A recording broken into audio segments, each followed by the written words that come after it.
Hi CIA members, this is Tara Greene of Agent 129 of the Cosmic Intelligence Agency, of course, and I'm here to give you the tarot card and a bit of astrology preview for September 2016. So this is going to be a huge month. We're all kind of feeling it already. September the 1st, there's that big Virgo solar eclipse, very intense, with Saturn and Neptune involved in Mars as well. Think about where you were 19 years ago. Of course, there was another eclipse in 1997 on the same date at the same degree, at 9 degrees Virgo. Now, Mercury is retrograde, of course, and I predict that during this season with Mercury in its own sign in Virgo, it's going to be extremely catastrophic. So really, I would just lay back for the 3 weeks from while Mercury is in Virgo until it turns direct on September 21st, 22nd. Now, Jupiter, brand new paradigm starting here. Jupiter enters Libra September the 9th, and hopefully we'll find a sense of a lot more balance and peace and that hope for tranquility, where at least we remember, hey, there's somebody else that I'm communicating with. It's not just about numero uno, and a bit of that nitpicky Virgo worrisome stuff will also end. There's going to be another eclipse, of course, on September 16th at Pisces conjunct Chiron, so it's going to be a very healing eclipse emotionally. So I would also get ready to really release any old emotional issues, past life issues, karmic issues. That's Pisces at that time. The equinox is September 21st, 22nd this year. Saturn and Neptune have their last and final square also in that mix. So there's a lot going on. So let's get ready to do the cards for you. Okay, so Aries. So lots of Virgo overload is going on in your 6th house of work and service and health. So you really do need to pay attention to your health right now. Expand your service, expand your work.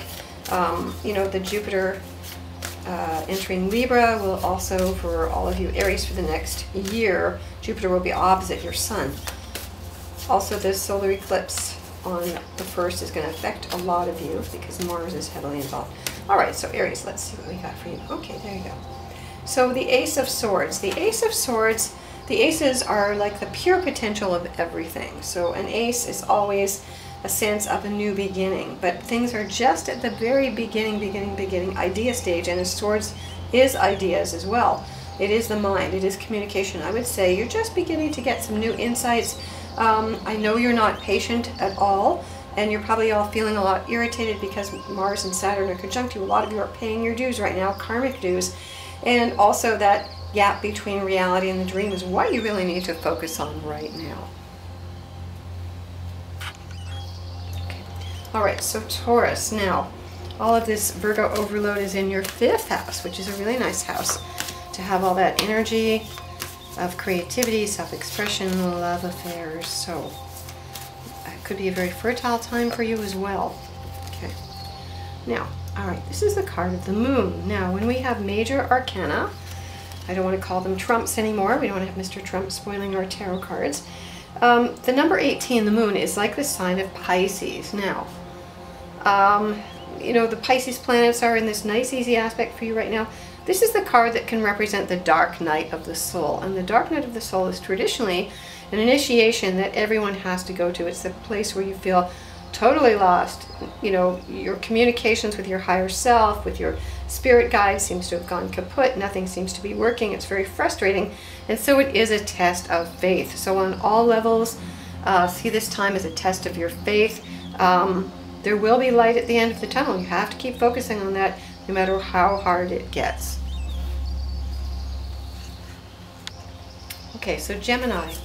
You do know, well, Mercury is retrograde, of course, that you do have to slow down. So up until the 21st, 22nd, when the equinox comes, just take it easy and reflect. You know, Saturn and Mars are opposite your sign. You know, Saturn will be maturing you and making you work really hard for the next year. And you may not like it, but it's what you need. Okay, now, this is the Princess of Swords. Now, the princesses are the earth element herself, so it represents the grounding of the mind. Now, so that's exactly what Saturn wants you to do. Ground your mind, ground your ideas, ground your communication, ground your plans. The Virgo eclipse is going to be in your 4th house of yourself, so pay attention to where you're living, what you're eating. There may be major conversations you need to have with family. Generally a time to slow down and really take yourself much more seriously than you have. Some of you may be increasing your family, there may be moves, going back to school, all of that is in the plan, but make sure your mind is not cluttered. Use the last energy of Virgo to declutter your mind till Virgo moves, until Jupiter moves into Libra. All right, so Cancers. All right, so that Pisces lunar eclipse on the 16th is going to affect you very strongly. So let's see what you've got here now. A lot of you are still going through the Uranus and Pluto squares. All right, now this is very much the sign of Cancer itself, so very apropos. The moon in Cancer, the moon in our home. I would say that you really need to pay attention to your diet, pay attention to your communications. Jupiter will enter Libra, which is very beneficial for you. So all Cancers, you get the square from Jupiter over the next year. Make sure that you keep your life in balance. Let it flow, you know. The thing about Cancers is they have to be in control. They have to keep giving. You need to learn to receive. You need to make sure that you keep the balance starting this month. All right, so Leos. Now, Saturn and Mars are probably giving you a hard time because they are in Sagittarius, which is another fire sign. So for a lot of you, you're going to have to rein in your power there. You may be paying your dues. So let's see what you got here now. Okay, so the eclipse in Virgo is in your second house of resources. So it's really time to get clear what you need to put your energy into. This is another princess. Now, two princesses have shown up here. So this is very much the grounding of your emotions. Get clear about what you want. It relates to working with children, with your home, clarifying your values. Also, while Mercury is retrograde in your second house, you may need to revise some business plans here. And I would say there's some major long-term events that are going to transpire. In your third house, communications are going to change. Things are going to be a lot more balanced. Relationships are very much featured for you over this next, starting in September.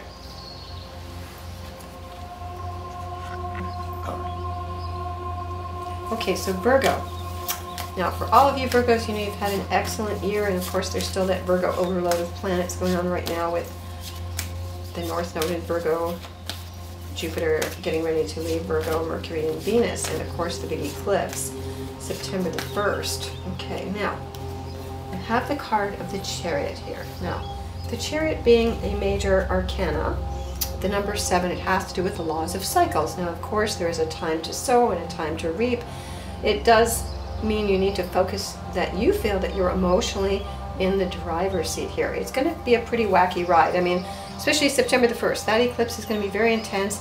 Saturn and Mars squaring the Sun and the Moon, and then Neptune involved in there. So your grip on reality maybe feel like it's lessening, but it's important that you open up your imagination, your creativity, your dreams.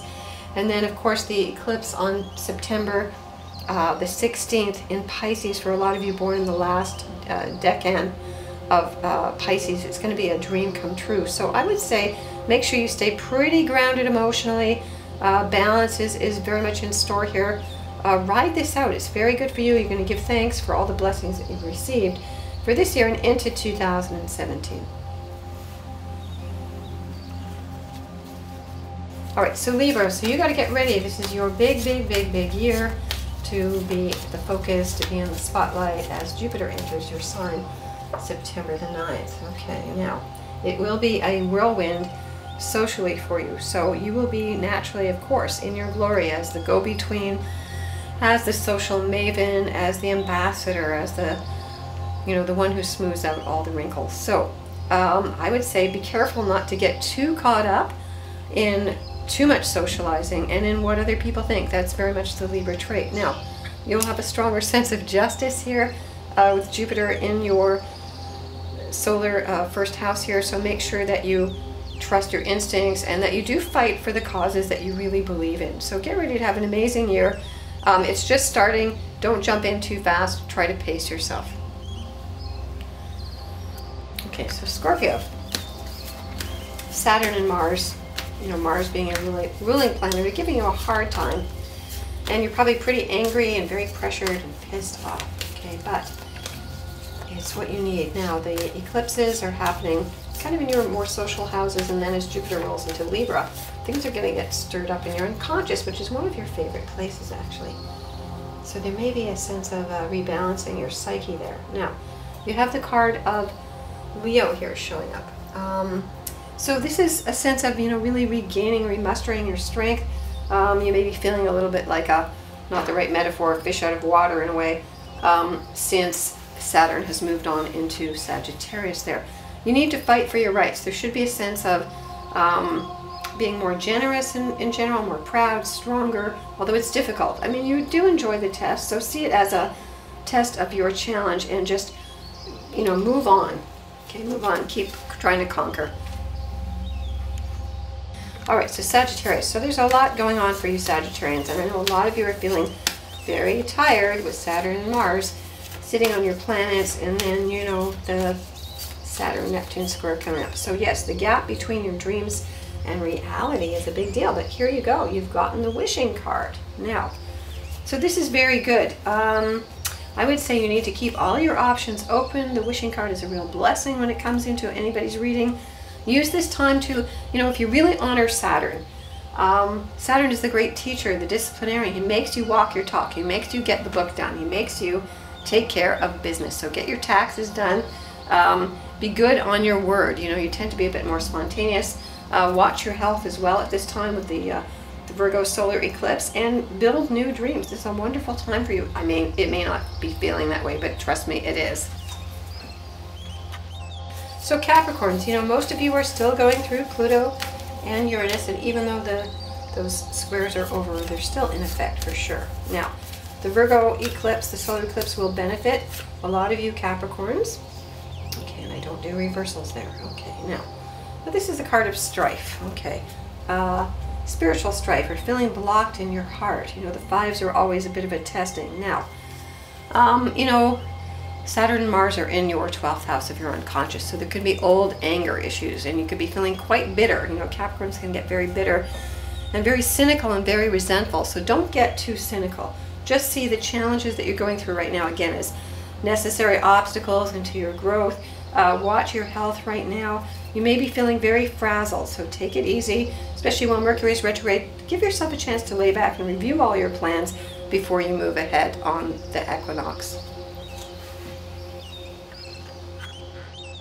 Okay, so Aquarius. Now, Saturn and Mars are actually in your solar 11th house, which is the natural home of Aquarius. So this is the time when you get your band together, your tribe together, you build your new empire, you innovate. Okay, now I'm going to move these cards up a little bit because we get some room here. So Aquarians, the cards are really pointing to Virgo. Okay, so the necessity to pay attention to your body. Okay, now, while Mercury is retrograde, of course, an air sign like you need to rest, you need to recoup. There could be many new opportunities. The grass is kind of greener somewhere else. There will be this sense of I want to move on. And then the lunar eclipse in Pisces is in your 2nd house of self-worth and value. So really you need to take stock. You need to harvest what you've already worked so hard for and planted before you move on. That's also a very necessary step in the process. Okay, so Pisces now, all of that energy in Virgo, of course, is affecting you as well, and Saturn and Mars squaring a lot of you Pisces people, and Chiron. So the eclipse in Pisces is actually a chirotic lunar eclipse, and so you have to be careful that you don't absorb the pain of the world. It is a really good time for you to really let go of a lot of old karmic debts that you've been carrying, and the cards are reflecting this. So this is the card of the Queen of Wands, and she represents the last degrees of Pisces into this spring equinox and into the beginning of Aries. So I would see this phase in your life as finishing off whatever you began 19 years ago or half that, and really look at where you were, because the same eclipse happened in Virgo, which was affecting you September the 1st, 1997. So really take stock of you. I would say let go of a lot of old issues, the gap between the dream and the reality. Build new dreams. If the old ones aren't working, let them go, build new dreams. You're going to feel strengthened, you're going to feel positive, so move on and face the future bravely. Okay, so I hope that you've enjoyed all of the different cards here. I don't know if you just listened to your own or you listened to them all. September is going to be a hell of a month, I can tell you, but we're all going to learn a lot of lessons. Things will become clear, and things will, I believe, balance out quite a bit when Jupiter enters Libra. So I hope to see you next month, and also encourage your friends to join the CIA. Blessings.